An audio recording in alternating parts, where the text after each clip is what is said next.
Blood on the white marble. That was the first thing Dr. Sarah Chen saw when the observation deck doors hissed open.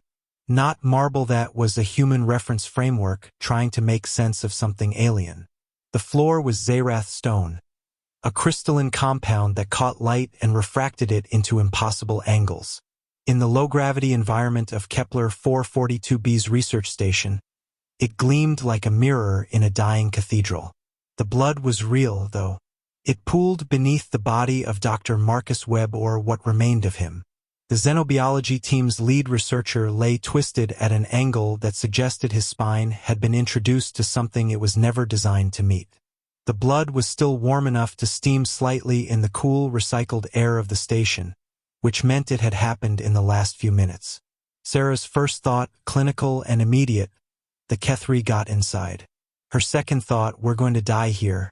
She stood motionless in the doorway, her hand still on the biometric pad that had granted her entry. Around her, the observation deck was a study in controlled panic-expensive alien monitoring equipment powered down, their screens going dark in sequence like candles being snuffed. The floor-to-ceiling viewports that looked out onto Kepler 442b's bioluminescent jungle had gone opaque, sealed by protocols that Sarah hadn't even known existed until this exact moment. The gravity here was 0.67 g, comfortable for the Xerathi, the species that had built this research station. For Sarah, it felt like being on the moon. Every movement was slightly floaty, slightly uncontrolled. She'd been here for 8 months and still sometimes caught herself jumping higher than intended. Right now, that low gravity felt like a death sentence. The station shuddered. The shudder ran through the crystalline floor and into Sarah's bones with the clarity of a struck bell. Something had breached the outer perimeter. Everyone back to the interior lock.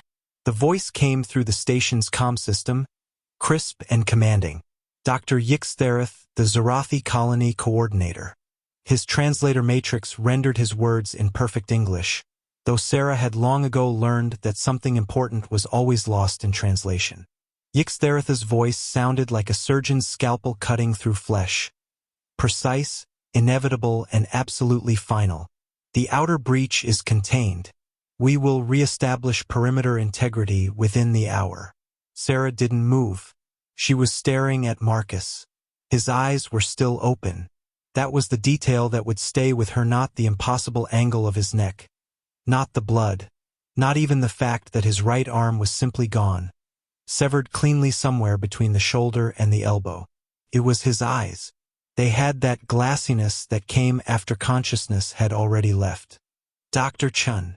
A hand touched her shoulder. Soft, delicate Xerathi hand. 3 long fingers and an opposable thumb, evolved for manipulating crystalline structures and delicate scientific instruments. You must move. Now. That was Dr. Selven, the biomedical specialist. The Xerathi were tall, nearly 7 feet, but their low-gravity evolution meant they were spindly, bird-boned, graceful in ways that made them look perpetually on the verge of shattering. Sarah, at 5'9" and dense with the muscle and bone density that came from Earth, had always been acknowledged as physically stronger in pure mass terms.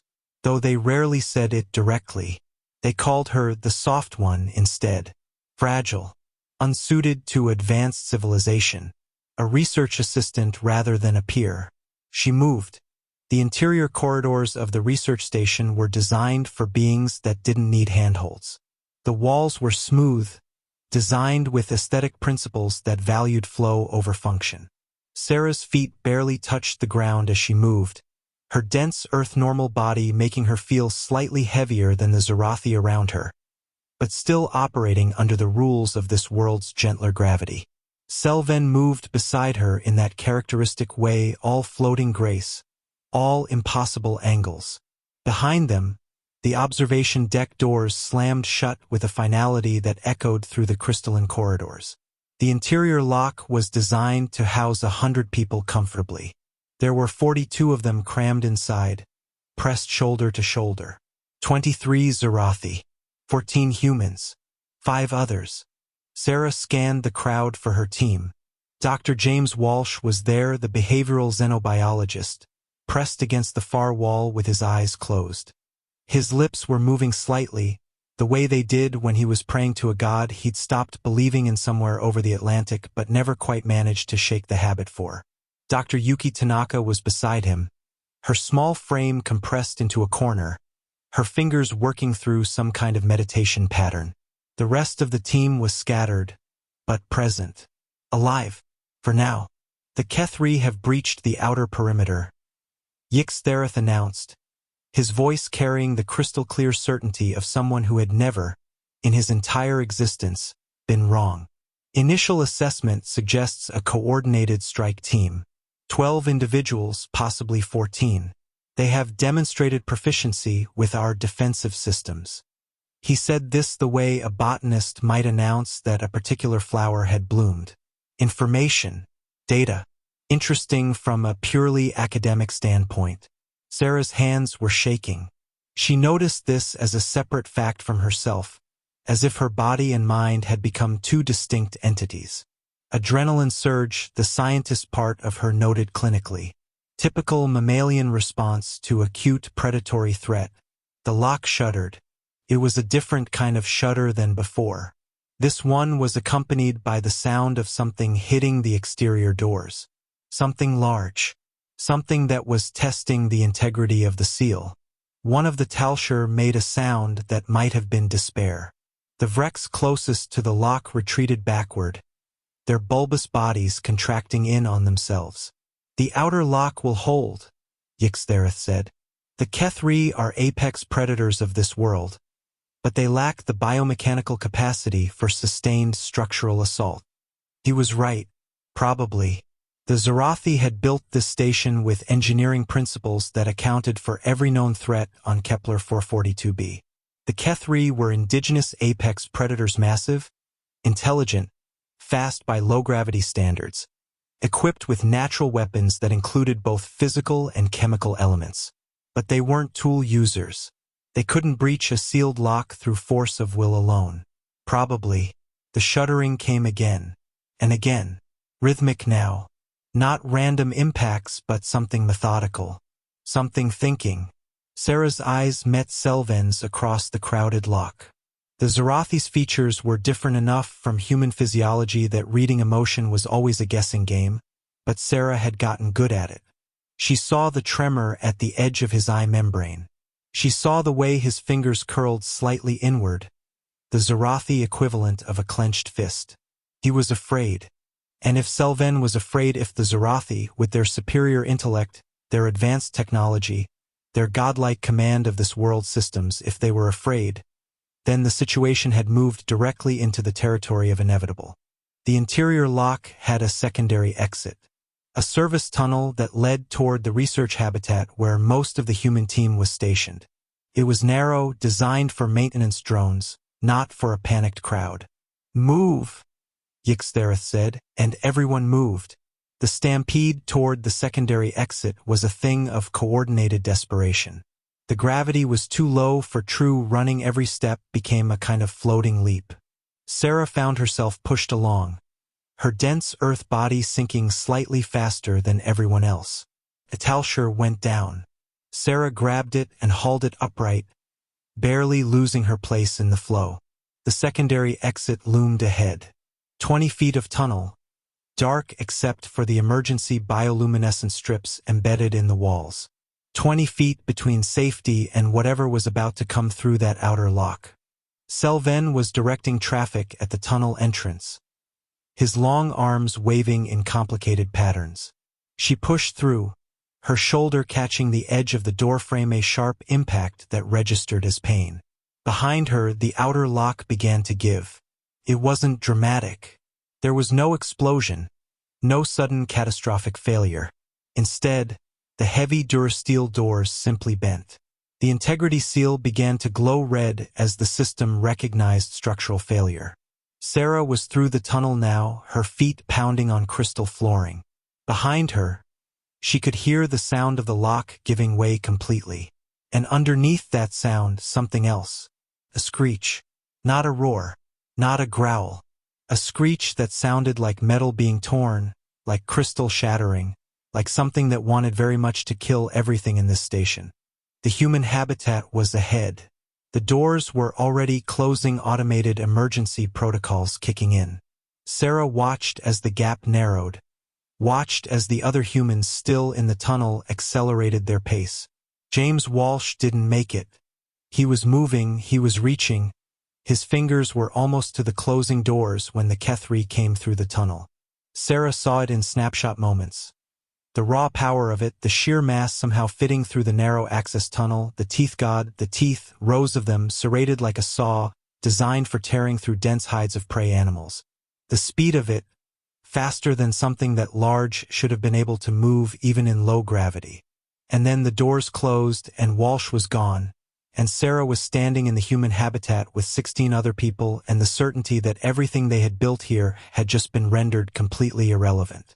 The lights went out. Not all of them. The emergency systems kicked in, bathing the habitat in soft red. Sarah's pupils dilated to compensate. She could see the fear on every face around her, the Xerathi with their eyes wide and membranes extended, the humans with their drawn mouths and white knuckles. "Lock the primary exit," Xerathi said, and his voice was different now. The certainty was gone.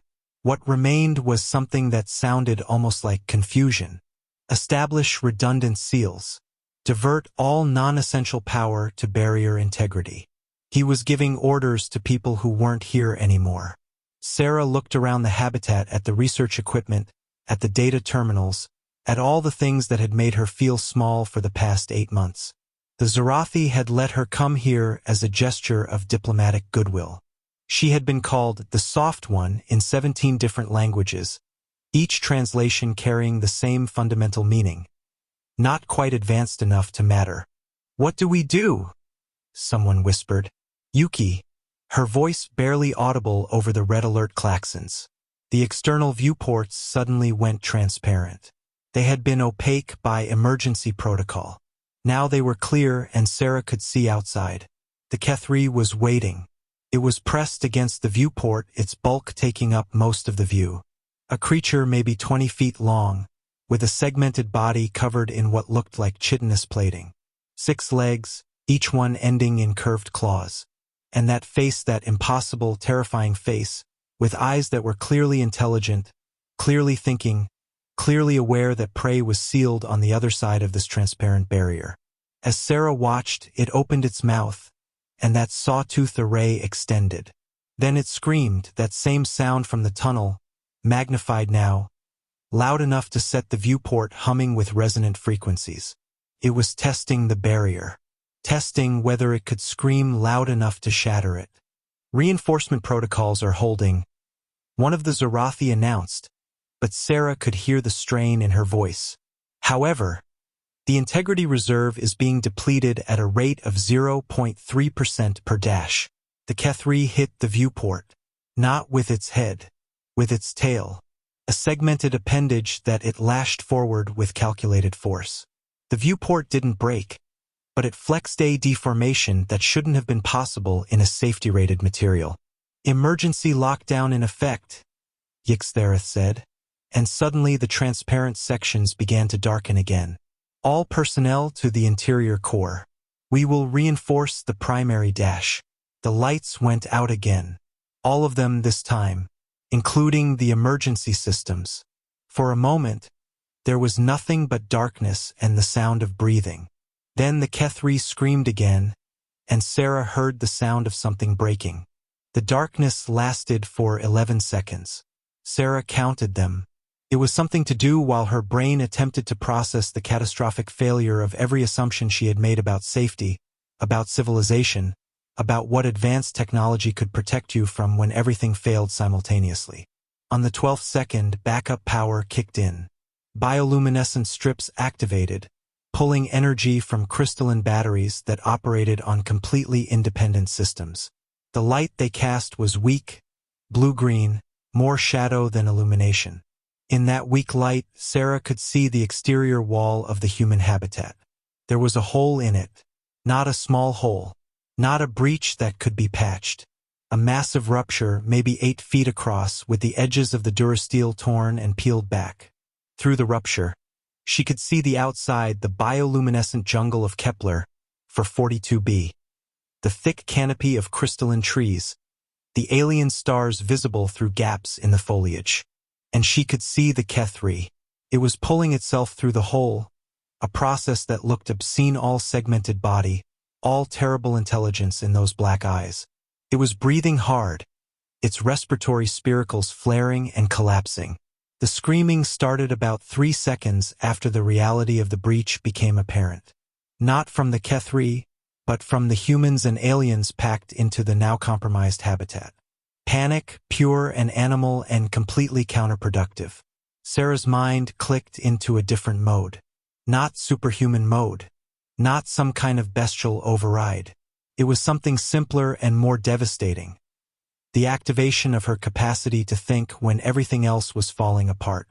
While her body was flooded with adrenaline, while her heart was trying to hammer out of her chest, the part of her brain that dealt with problems and systems and patterns refused to shut down. It was a human capacity, the one that had kept her species alive on a world that actively wanted them dead. Everyone toward the interior core, Sarah said. Her voice was calm, steady, the kind of voice that people followed, not because of authority but because it indicated someone who was not in the process of panicking. Away from the breach. The Keth'ri had gotten about 2/3 of the way through the rupture. Its front legs were down, claws scraping against the crystal flooring, tearing deep gouges in the material as it pulled itself forward. Sarah moved toward the emergency equipment locker, her mind already cataloging what resources were available. The locker was mounted on the interior wall, about 15 feet from the rupture. Inside, emergency sealant canisters, structural supports, an electrical welder designed for emergency repairs to crystalline structures. The creature was clearing the rupture at a slow, methodical pace. Sarah could see the problem immediately. The rupture was large enough that the Keth'ri could fit through, but small enough that it had to move carefully to avoid getting wedged. It was a predator that had probably never experienced an environment where it couldn't simply force its way through obstacles. Sarah pulled the emergency sealant canister from the locker. The canister was designed to rapidly harden when exposed to air, creating a temporary barrier that could hold until proper repairs could be made. It had a dispersal nozzle designed for wide application. It had a range of about 15 feet. And the Keth'ri, at this exact moment, was 15 feet away and mostly immobilized by the narrow passage of the rupture. Sarah activated the canister. The sealant sprayed out like a foam, covering the creature's head and upper body in a thick, rapidly hardening substance. The Keth'ri shrieked a sound of pure surprise and distress and began thrashing, but the sealant was already hardening, was already filling its mouth and nostrils. Couldn't breathe. The creature panicked. It began pulling itself backward, its legs churning, trying to get out of the rupture the way it had come in. The thrashing was violent enough to shake the station wall. "Get the supports in place," Sarah said to Selven. "Now." While it's moving backward. The Xerathi understood immediately. He and 2 other scientists began placing the emergency structural supports into the rupture, positioning them to narrow the opening, to force the creature to move even more carefully to exit. The Keth'ri backed out completely, its body sliding through the rupture with jerky, panicked movements. The sealant on its face was already hardening, was already cracking as the creature shook its head violently, trying to clear its respiratory passages.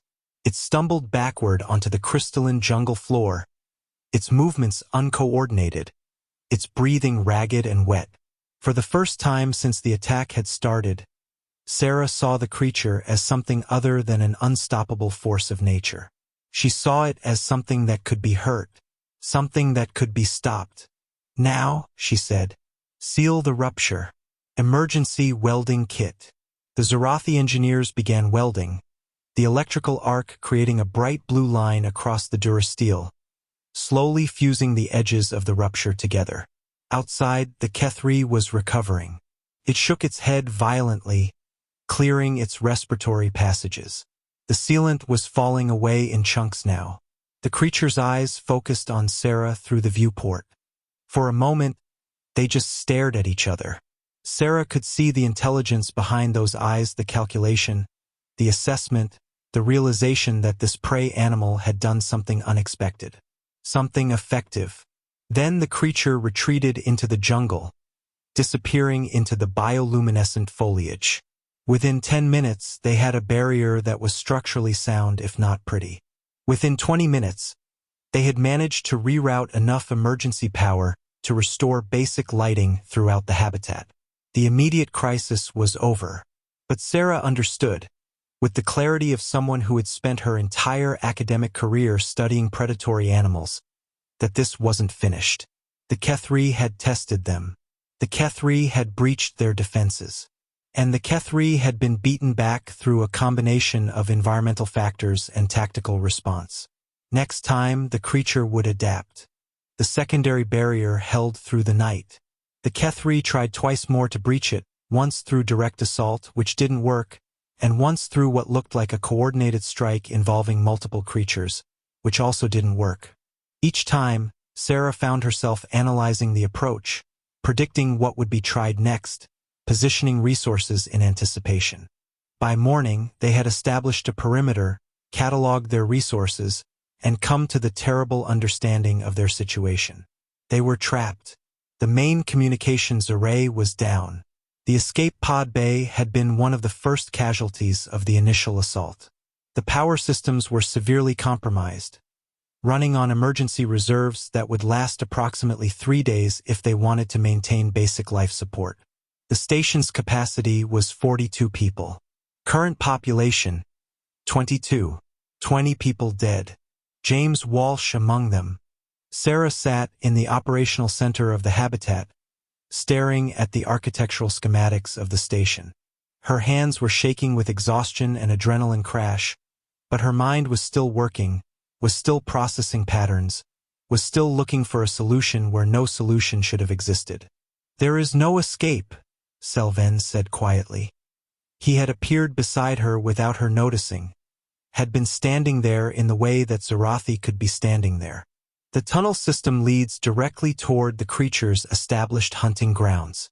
Any attempt to traverse it would result in immediate contact with the predators." "The secondary tunnel system," Sarah said. "The service tunnels. They run through the lower levels, underneath the jungle canopy. They lead to the research outpost," Selven said. 3 kilometers away. The creature could easily track us." "It could," Sarah agreed. "But what if it doesn't have to?" She pulled up the architectural schematics of the tunnel system. The service tunnels had been designed for maintenance drones, not for humanoid traffic, but they were passable. They curved through the station's lower levels, mostly following the bedrock underneath the installation. Multiple access points, multiple routes. "We send teams through the tunnels in small groups," Sarah said. "Dispersed departures, different routes. The creature's expecting concentrated movement. We give it fragmented movement instead." "And if they predict this strategy?" Selven asked. "Then we've bought time," Sarah said. "And time means some people make it. Some people reach the outpost and activate the beacon. Some people live." Selven was silent for a long moment. "You understand that this plan has a low probability of success?" "Yes," Sarah said. "But staying here has 0 probability of success. So we do the thing with the chance, and we hope that the Keth'ri are smart in ways we can predict, not smart in ways we can't." She looked at the Xerathi. "That's the difference between us, I think. You calculate the optimum solution and execute it. We calculate the best chance and act on it, knowing it might fail. Humans don't freeze when plans fail. Humans immediately start making a new plan." Selven's eye membranes extended fully. "That is..." He paused, searching for words. "That is not a logical advantage." "No," Sarah said. "But it's an advantage anyway." They moved the first group 90 minutes later. Yuki Tanaka, 2 Xerathi engineers, and 1 of the Talshur. They moved silently through the service tunnels, their forms silhouetted in the bioluminescent strips. Sarah watched them on the internal cameras until they reached the first access point. Then she held her breath. The access point was a simple transparent seal that could be manually opened. Yuki approached it carefully, waiting for the signal from the surface sensor array that indicated no Keth'ri were immediately present. The seal opened. The team moved through. For several seconds, nothing happened. Then Sarah saw the heat signature of a Keth'ri approaching the access point from the north. She keyed the comm system. Team 1, move north along the ridgeline. Predator closing on your position. The team accelerated, moving with the kind of speed that the low gravity allowed.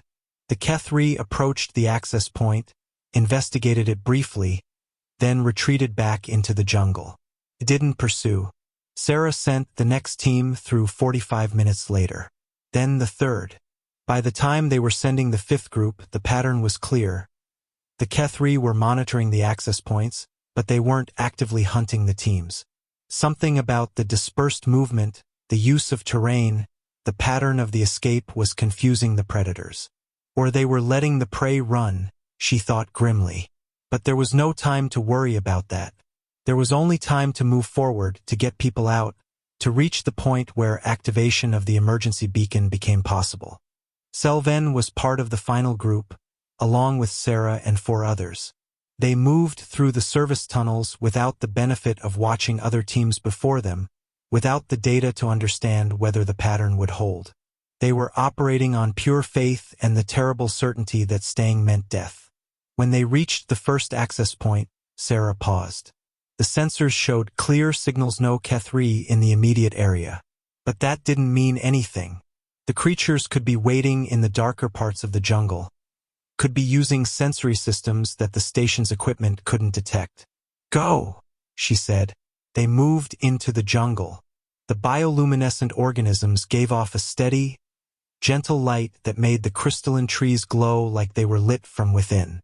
The air was warm, humid, carrying scents that Sarah's nose interpreted as organic, but which she knew came from chemistry completely alien to Earth biochemistry.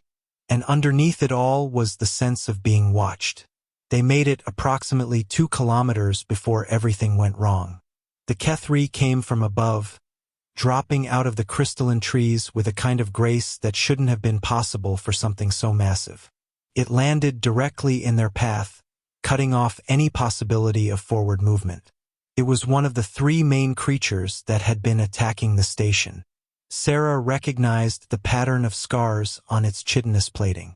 It was the one that had attempted the first breach, the one that had shown the most persistence, the one that had learned. Behind it, Sarah could hear movement. At least 2 more creatures, possibly 3. They had been herded. The escape teams had thought they were moving smartly through terrain the Keth'ri avoided, but the Keth'ri hadn't been avoiding the terrain. They had been choosing it, directing the prey movements, setting up for a coordinated attack. Run, Sarah said quietly to Selven. Back the way we came. Get to the outpost. Activate the beacon. I will not leave you, Selven said. You're faster in low gravity, Sarah said. And you don't have a biology that understands how to survive what's about to happen. Go. Selven was still for a moment. Then he turned and ran, his birdbone body moving with all the speed that a Xerathi could generate. The Keth'ri didn't pursue him. It advanced on Sarah instead, its head lowered, those terrible teeth visible in its open mouth. Sarah could smell its breath, now acidic, chemical, something that made her eyes water. She was backing up slowly, was trying to position herself on the ridgeline where she could use the terrain to her advantage. Okay, she said quietly to herself. You survived the station. You can survive this. The creature lunged. Sarah pivoted, using the low gravity to move more efficiently than she would have been able to on Earth. The creature's claws raked past her shoulder, drawing blood, but not catching her. She was already moving, was already trying to create distance, was already looking for anything in her environment she could use. There, a fallen crystalline tree, lying across the ridgeline like a natural barrier. Sarah moved toward it, moving as quickly as she dared, knowing that if she went down, If she lost her footing, the Keth'ri would be on her. She grabbed the tree trunk and used it for leverage, putting it between her and the creature. It was a temporary barrier. The creature could push through it easily. But for a moment it was something. The Keth'ri tested the barrier, pressing against it with its massive body. The crystalline wood creaked but held. And then Sarah smelled it. The creature's breath had a chemical component that she recognized from her studies of predatory biology. It wasn't just acidic. It was reactive. The Keth'ri could spray something venom, digestive acid, some kind of chemical weapon evolved from its predatory lifestyle. It was preparing to use it. Sarah didn't think. She grabbed the bioluminescent torch from her pocket and activated it, creating a bright flash directly in front of the creature's face. The Keth'ri shrieked, its eyes reflexively closing against the sudden brightness, and the spray it was preparing to release went wide, missing Sarah completely and scoring the crystalline trees behind her. Where it hit the trees, it dissolved them.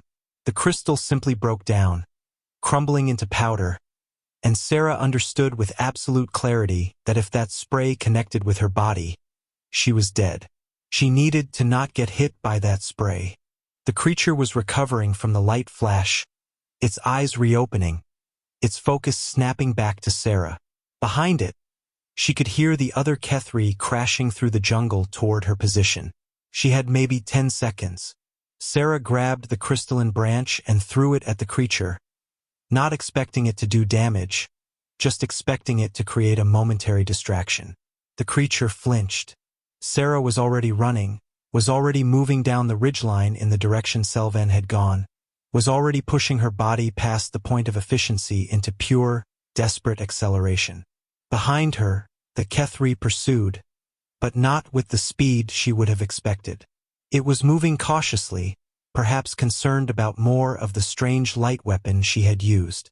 Sarah didn't care about its strategy. She cared about distance. Distance and speed and the rapidly depleting reserve of adrenaline in her system that was allowing her to move despite the burning in her muscles, despite the wound on her shoulder that was actively bleeding, despite the reality that she had just demonstrated to these creatures that she could be unpredictable. She ran for what felt like hours but was probably only 15 minutes, her breath coming in ragged gasps, her body protesting against the sustained effort. And then she found them. The rest of the groups were huddled near what looked like a rocky outcropping, maybe 3 kilometers short of the outpost. Yuki was there and most of the others, and they were looking at something that made Sarah's blood go cold.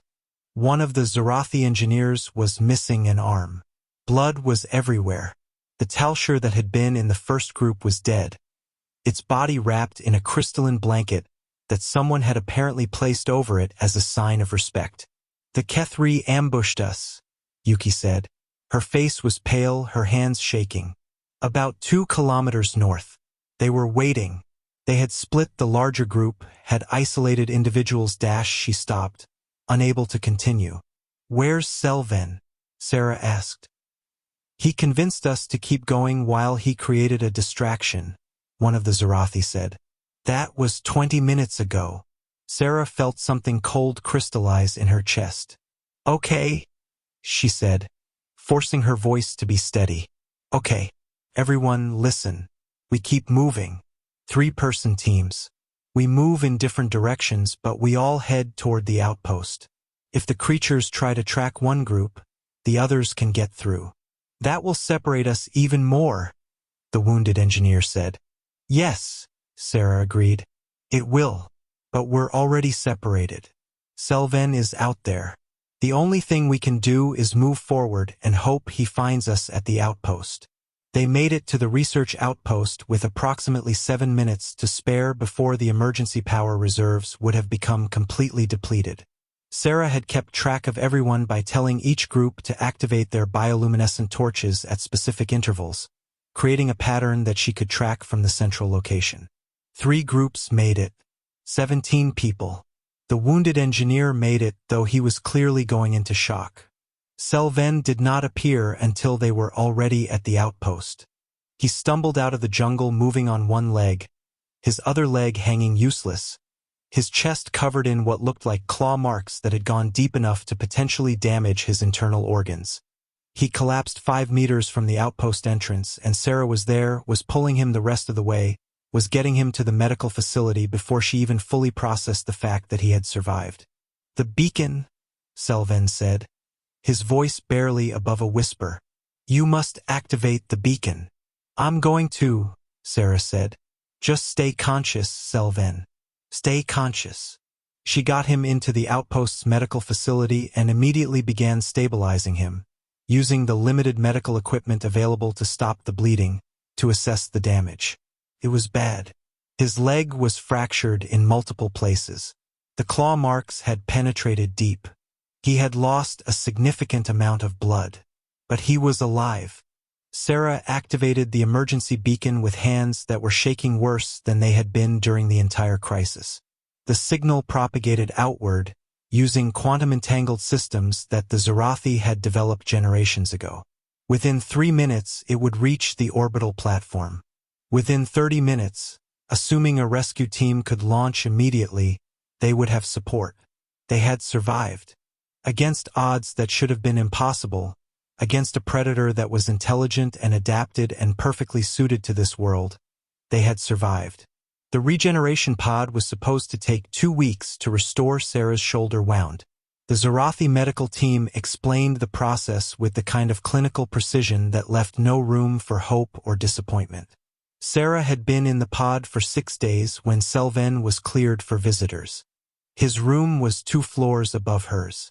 Sarah visited him anyway, standing in her loose medical tunic and watching his sleeping face through the transparent pod, trying to understand what she was feeling. Guilt, probably. She had asked him to run while she stayed behind. He had survived anyway, through pure chance and whatever desperate action he had taken in that jungle while she was running. On the 7th day, he woke up. Sarah was there when they pulled him from the pod, and she watched as the Xerathi's eye membranes fluttered open, as his long fingers gripped the sides of the pod, as consciousness slowly flooded back into his features. "Sarah," he said. His voice was weak, damaged. "The others." 17 survived, Sarah said. "Plus you, plus me, out of 42. That's not great, but it could have been worse." Selven was quiet for a long moment. Then, "The council is preparing a statement." "I'm sure they are," Sarah said. "It concerns you," Selven continued. "They are attempting to process what occurred. A research station with superior technology, with automated defenses, with the best scientific minds in this sector, was breached by indigenous predators. And the survival of the remaining team came not through the application of advanced Xerathi engineering, but through the adaptive thinking of a human xenobiologist." "I just did what made sense," Sarah said. "Yes," Selven agreed. "You did what made sense. That is precisely what disturbs them." Sarah didn't respond. What was there to say? She had survived because she had learned how to think in ways that ancient human ancestors had perfected over millions of years of evolution on a world that wanted them dead. She had survived because her species had become expert at being efficient, at using resources intelligently, at reading the behavior of predators and adapting to it. It was just that most of the galaxy had never had to do those things. "What did you do?" Sarah asked finally. "When the Keth'ri caught you?" Selven's eye membranes retracted slightly, a gesture that Sarah had learned meant something like pain or distress. "I used my scanner equipment," he said. "I carried a research kit, portable sensors designed to analyze crystalline structures. I used them to disrupt the local bioluminescence, the light-producing organisms that the Keth'ri use for night vision.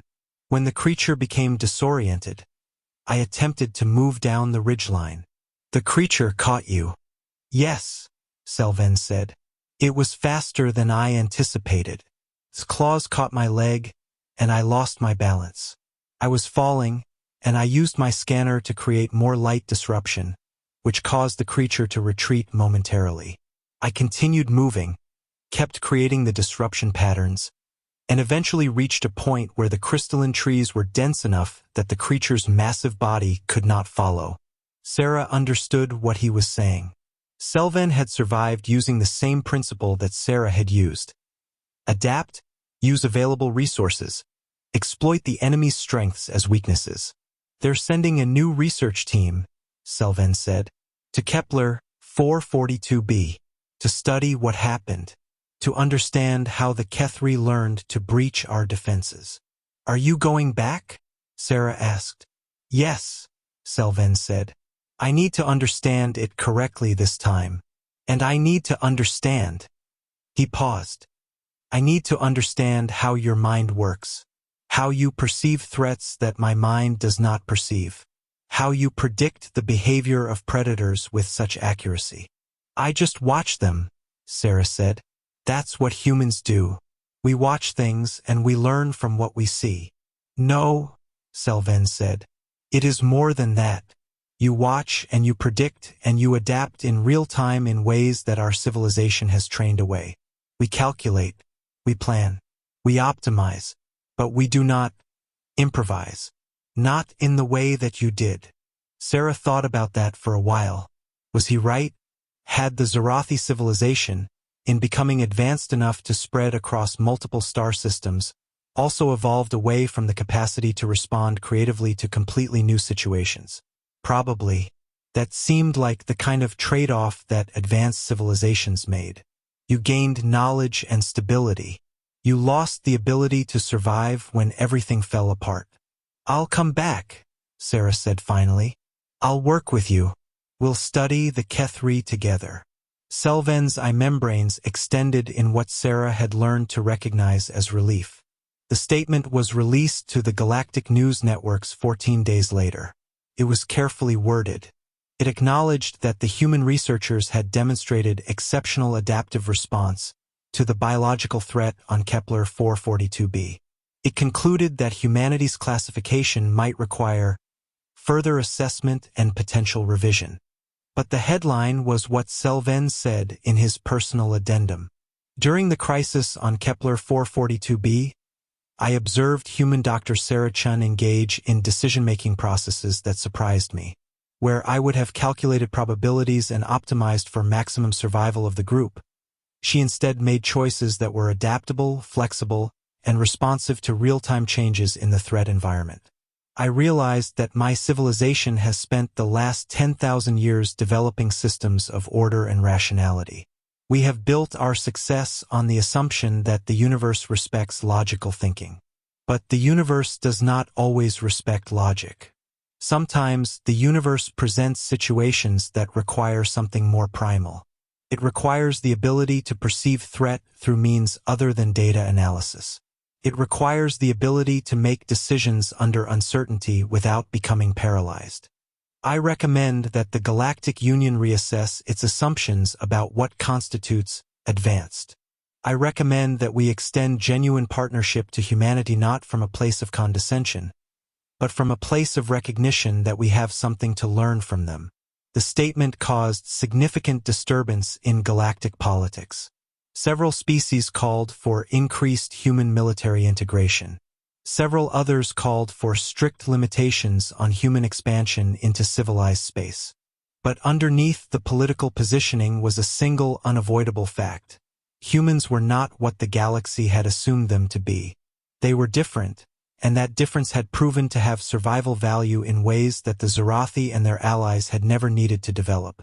6 months later, Sarah stood in the bioluminescent jungle of Kepler 442b, staring at the sensor readouts that mapped the movement of the Keth'ri pack that had attacked the research station.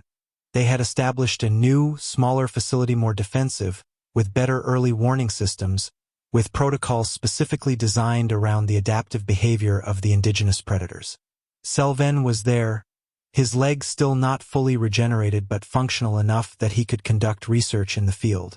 They were studying the Keth'ri not as a threat to be managed, but as a species with intelligence and culture and social systems worth understanding. They are attempting to open a secondary channel through the ridge system, Selven said, pointing to the sensor data showing heat signatures moving through the crystalline forest. The same approach they used before, attempting to identify weak points. They're still thinking, Sarah agreed. They understand that we defended the structure. Now they're trying to understand how we did it. Do you think they will breach again? Selven asked. Sarah watched the heat signatures move through the jungle.